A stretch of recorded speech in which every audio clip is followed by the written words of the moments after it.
Hello and welcome to Empire Sports Talk. I am your host, Roman Gennaro. It's been a couple weeks, so let's jump right into the action.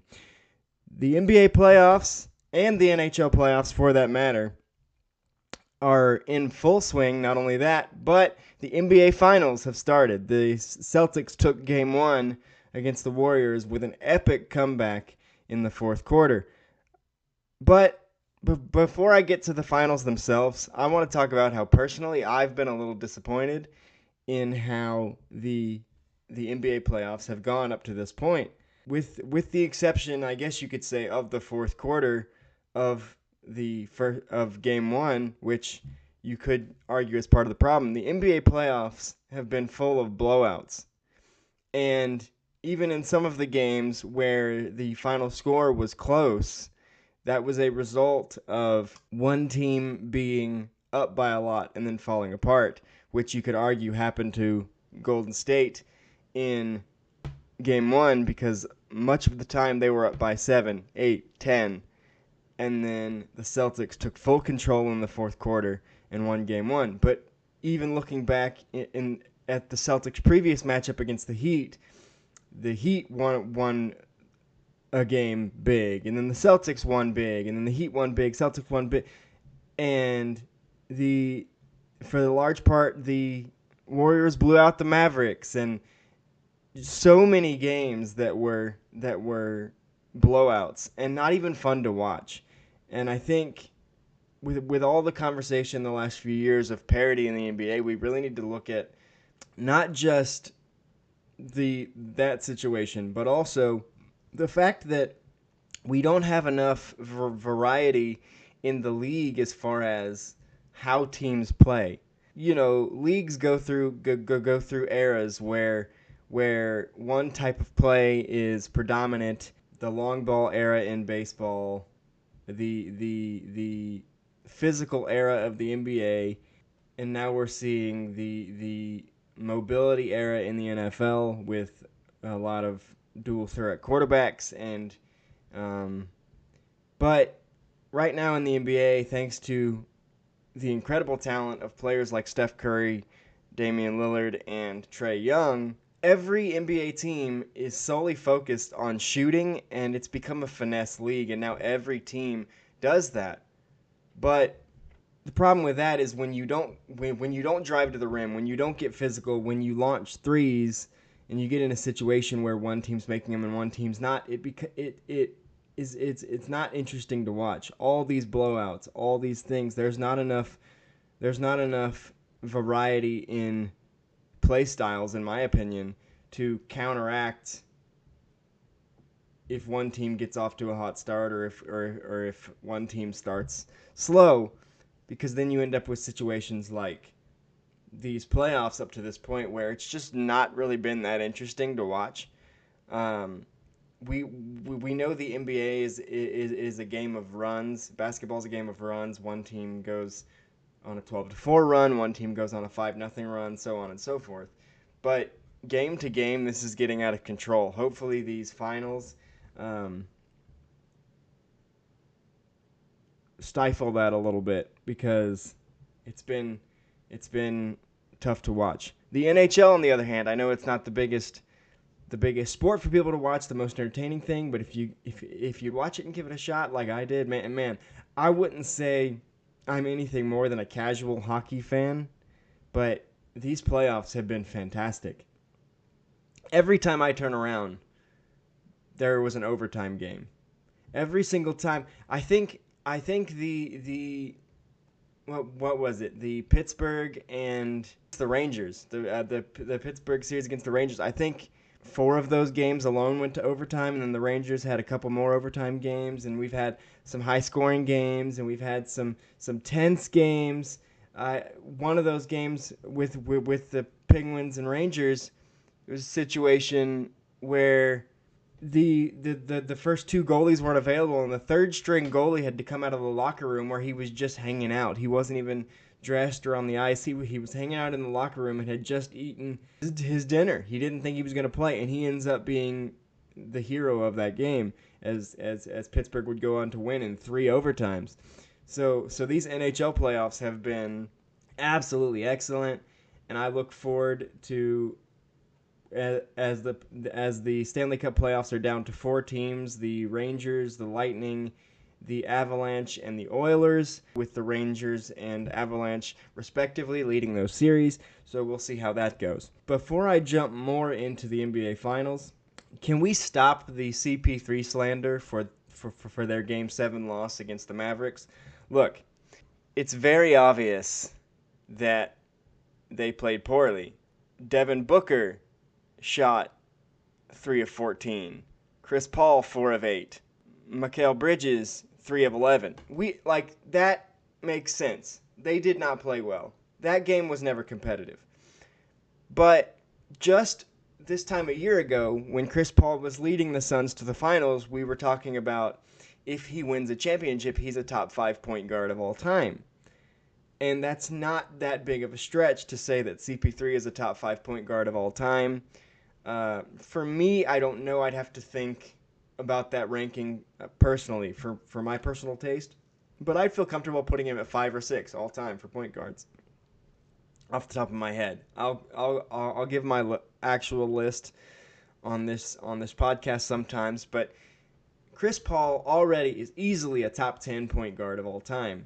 He wins a championship. We were talking top 5. But the thing is, with the advent of social media and 24-hour coverage and every game being on television, blah, blah, blah, we've become so reactionary as a sports society where just a year ago we were talking about where Chris Paul sits all time, giving him a lot of praise for what he's done in Phoenix, with where they went from the worst team in the NBA to the finals in 2 years, in large part to Devin Booker and Chris Paul. But now they play one bad game, or you could call it a couple bad games in the series against the Mavericks because they had a 2-0 lead, whatever. They play one bad game, and everybody's putting all the blame squarely on Chris Paul. Look, he didn't play well. We get it. He had the worst plus-minus of his career at minus 39. We get it. He had 5 points, whatever. Or, sorry, 10 points. He had 10 points. That's not good. There's no denying that was not a good performance.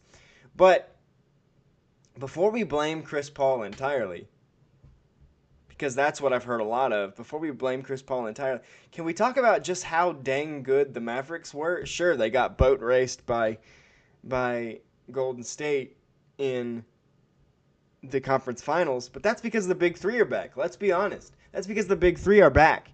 And as good as the Mavericks are, they're still a couple pieces away from getting to that next step. But looking at that Game 7, Doncic and Brunson alone combined for 54. Can we take a step back from the Chris Paul slander and remember just how good Luka Doncic is? We're already talking about him as possibly like the face of the NBA once LeBron retires. But Jalen Brunson has come out of nowhere to become a great player for them as well. Like, that's 59 between two players in a Game 7. That is as clutch as it gets. The game was not close. It was 33 points. Phoenix was never in it. That's true. But we can't blame Chris Paul. We heard all the talk about, Luka Doncic had more points than Booker, more assists than Chris Paul, more steals than Bridges, more rebounds than Ayton. That is a plus. That is praise for Luka Doncic. That is not slander against this Phoenix Suns team. Despite this game, after 2 games in this series, going all the way back to the start of the year, up until Game 3 of the series, we were convinced Phoenix was the best team in the NBA, and I still believe on paper they are. Things don't always shake out where the best team ends up at the end.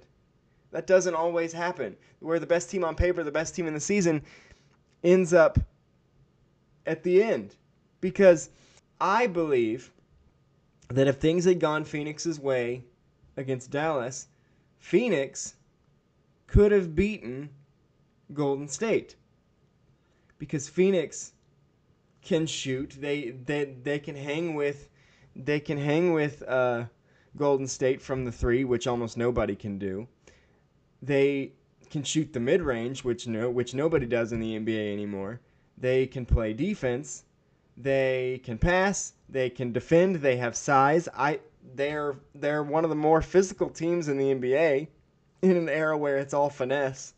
So I think they just ran into some bad luck. They ran out of steam, whatever you want to call it, or else we'd be talking about the Celtics and the Suns in the finals. In my opinion, things didn't go right for the team. DeAndre Ayton was benched at some point in the fourth quarter for unknown reasons. Booker didn't shoot well. Bridges didn't shoot well. Turnovers. There was no real spark for that entire team. So it was an entire team problem. Just a week before that loss, we were talking about Monty Williams for Coach of the Year, and all of a sudden, the team gets ousted, and oh no, it's all Chris Paul's fault. Look, Chris Paul has only been to the finals once, and it was last year. He's gotten close several times with the Clippers, but every time that happened, he never got the blame. Who did we blame?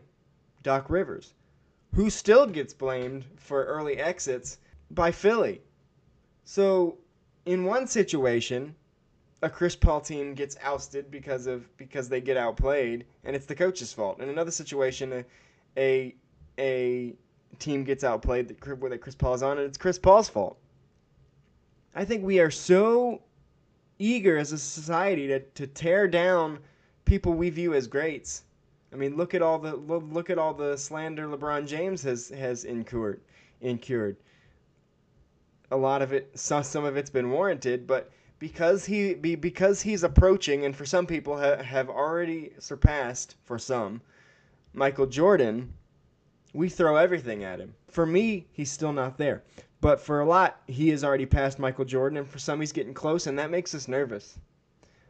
Because there's a nostalgia surge in the country right now. So sometimes we have to step back and realize that even though we sometimes romanticize the past, that we're watching greatness in front of us and stop just tearing them down. I don't think this loss was Chris Paul's fault. Did he help? No, nobody helped. That game was one-sided from start to finish. But that sometimes that's just the way it goes. So can we please stop the Chris Paul slander? Because I do believe he's one of the best at his position we've ever seen in the NBA. I, for one, hope that before he decides to call it quits, he gets that trophy.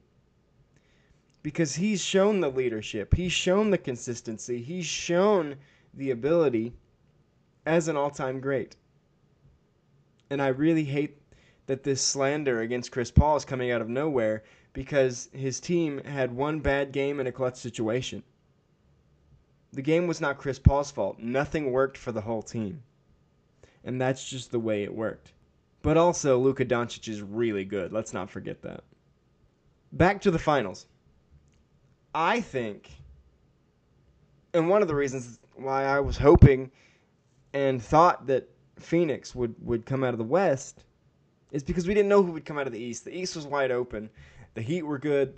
The Sixers were good. The Celtics were good. We didn't know who was going to come out of the East. And what I heard a lot this week before the finals started was that the Warriors and the Celtics were very much the same team. And I heard some commentary where it was like, there's nothing the C's can do that the Warriors can't do better. And to some extent, that's true. But I do believe that there is one, you could call it two, but one, let's say 1.5 areas where the Celtics are going to win this series. And I think we saw a little bit of that in their Game 1 comeback, and I think that was a large reason why they did come back in Game 1.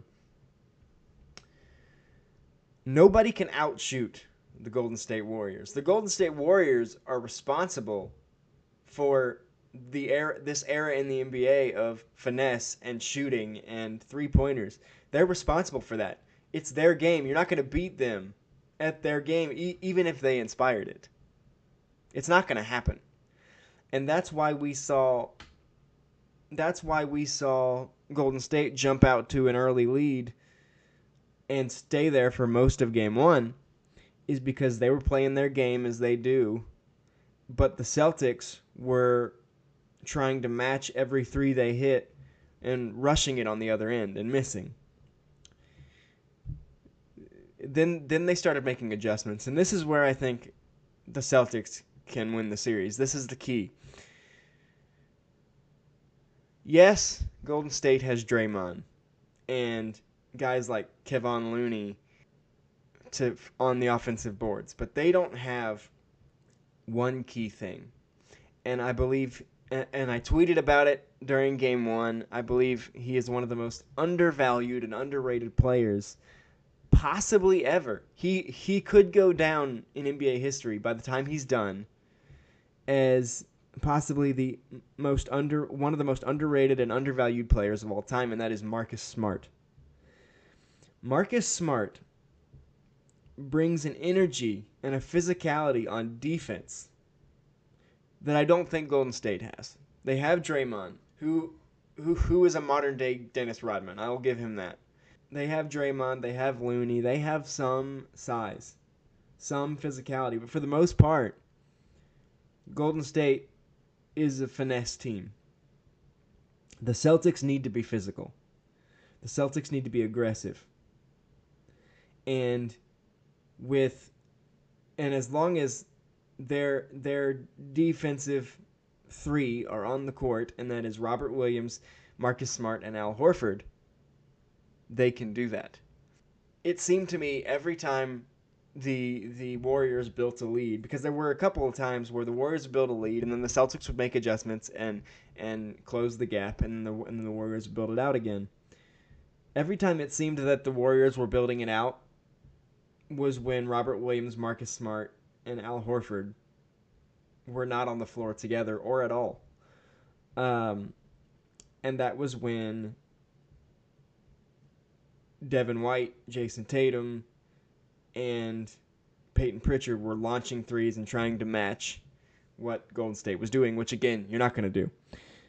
Marcus Smart, at only 28 years old, is a two-time Hustle Award winner, three-time NBA Defensive First Team, 2022 Defensive Player of the Year.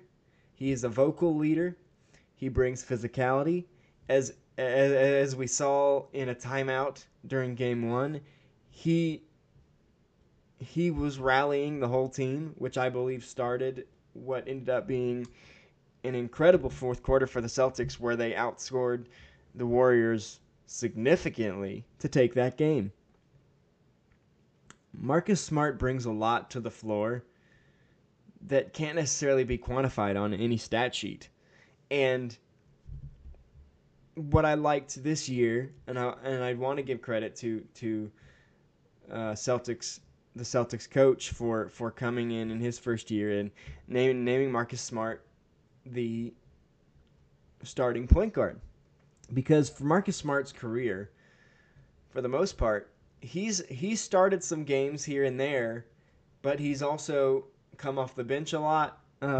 He's had inconsistent roles on his team, and I think it's because in the past several years, as long as he's been there, Boston has had a lot of backcourt traffic with first Rajon Rondo, Kyrie Irving, Jaylen Brown, Terry Rozier, Kemba Walker. There's been a lot of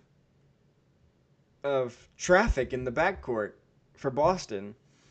So when Marcus Smart did start, it was at shooting guard, or it was sporadic coming off the bench. But this year he started as their point guard, and he won Defensive Player of the Year.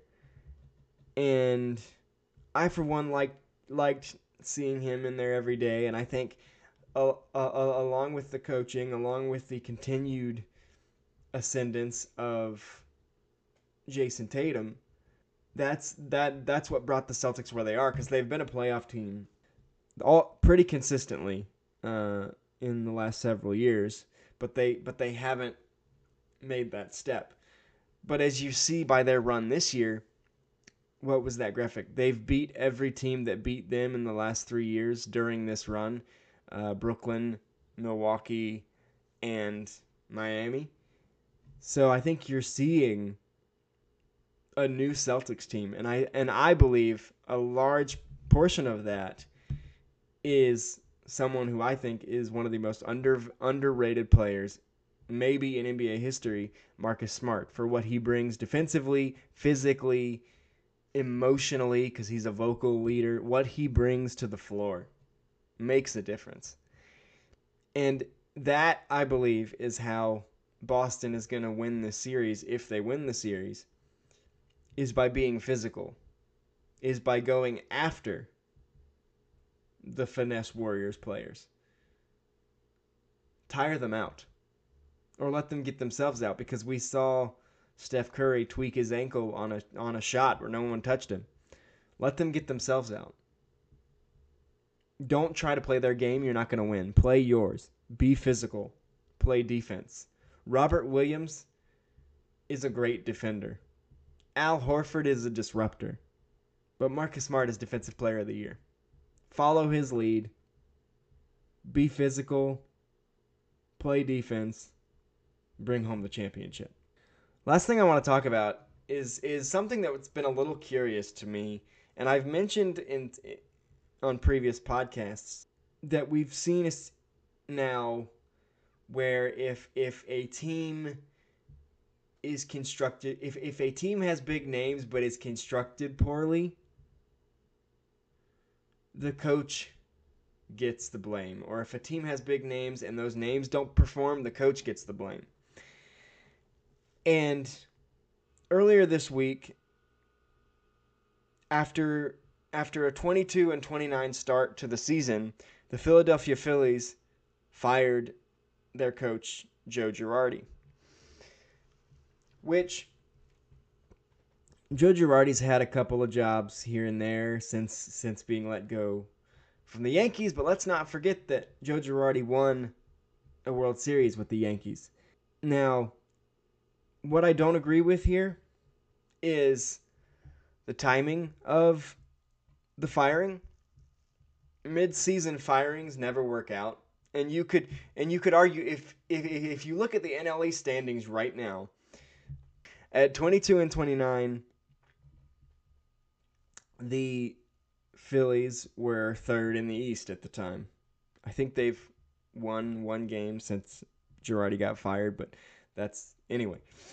At 22-29, the Phillies were third in the NL East, 11 games behind the Mets. And so you could look at that and be like, well, yeah, they might as well make a move. They're not gonna win. They're not gonna catch the Mets. They're not gonna whatever. But the issue is, yes, they're 11 games back. But I don't think they had reason to give up right now. It's because in the COVID-shortened 2020 season, the Phillies finished 28-32. They had bullpen problems, or otherwise they would have been a lot better. Last year, they finished 82-80, second in the East, missed the wild card. So the Phillies aren't a bad team. But my issue with firing a coach 51 games into the season in a situation like this is, for the past 4 years, the Atlanta Braves have won the NL East. I believe in one of those cases they were chasing the Phillies, but that was before Joe Girardi. But for the most part, every single one of those years, and this year, so for the past 5 years, for the 4 years in a row the Braves won the division, and now this year, we've started the year talking about the Mets. Talking about Jacob deGrom, talking about Noah Syndergaard before he signed elsewhere, talking about Pete Alonso, talking about Francisco Lindor, and talking about them as the choice to win the division. And for the most part, every single year, they're in it to a point until they're not. Last year, in Atlanta's World Series champion year, in what was a down year For the NL East, proof, the Phillies finished 82-80 and finished second behind the Braves, who only had 88 wins, which was by far the lowest total of any playoff team. In what was a down year for the NL East, the Mets led the whole season until they didn't. Until the Braves caught them. And the Braves caught them because they fell apart. Because injuries caught up with them. Because they started slumping. Whatever you want to call it. This is something that happens with the Mets every year. They lose a pitcher or two. They have a clutch player get hurt or struggle. Or Francisco Lindor had a rough beginning to his Mets career. We've seen it happen. We've called it, the Mets are going to Met. They're going to fall apart. It remains to be seen if that's going to happen again this year. But we're only 50-plus games in. There's 100 games left. And yes, you're 11 games back. But you're 11 games back to an injury-prone team. You're 11 games back to a team that slumps. You're 11 games back to a team whose fan base is quick to turn on them if things don't go their way. As we saw Francisco Lindor getting booed pretty quickly in his first year with the Mets.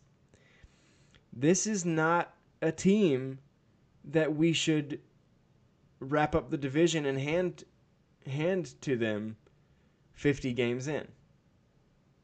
This team has proven that they have the ability to fall apart. This team has proven they've had the ability, I should say franchise, because this team's different. This franchise has proven their inability to close. This team has proven their injury history. So far, so good. But that's just so far. And not only that, but the Phillies watched as the Braves, who were out of it at the All-Star break, made moves at the deadline that changed everything. That overtook the Mets and the Phillies. That made a deep playoff run. That won a World Series. The Phillies had a front row seat to that. And yet they seem very quick to give up on this season, despite the star power that they have. Bryce Harper, Aaron Nola, Kyle Schwarber, Nick Castellanos. That's not a bad team at all. Things just haven't rolled your way. The Mets have been tough. You've had a tough schedule. You've had bullpen problems. That happens to every team, every year.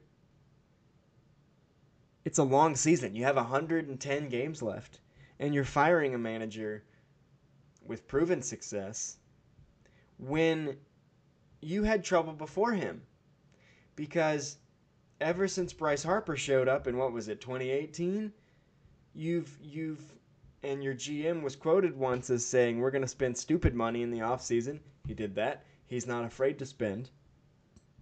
And yet you found yourself out of the playoffs every single season since Bryce Harper's arrival, and I don't think they've made the playoffs in 10 years. So how is that Girardi's fault? More specifically, in the last few years, how is it Girardi's fault that before he even got there, teams that included Bryce Harper and Aaron Nola and JT Realmuto missed the playoffs? That happened before 2020. That happened before Girardi got there. So how is it his fault that the same thing is happening? I don't agree with kicking Girardi out of the nest 51 games in when this is what we've seen from the Phillies every year, whether Girardi was there or not. On top of that, yes, they're 11 games back of the Mets, but so is everyone. The other 4 teams in that division are separated by 7.5 games. From second, the Braves, to fourth, the Nationals. second to fifth. The rest of the teams in the division are separated by 7.5 games, which means second in that division, if the Mets stay strong, is up for grabs. And what does being second in your division put you in position for if it goes well? The wild card. So why are we giving up on Joe Girardi with a roster that with a roster like that in a division where the last 4 teams are separated by 7.5 games, in a division led by a team that's known for collapse and injury issues? Why is Joe Girardi getting the blame? Mid-season managerial changes, coach changes, rarely work. And I don't see it working now. And I think the Phillies had a chance to turn it around because it's a long season before they made a change. Because it's like having 2 quarterbacks. It's like having your quarterbacks split snaps. On paper, it might be interesting. On the field, it never works. Chemistry-wise, it never works. It'll remain to be seen what happens with the Phillies and the rest of the NL East. But I believe if the Mets collapse for the 5th year in a row and the Phillies aren't there to scoop it up, they'll look back on the firing of Joe Girardi as premature. That's all I have for you today on Empire Sports Talk. I am your host, Roman Gennaro. See you next time.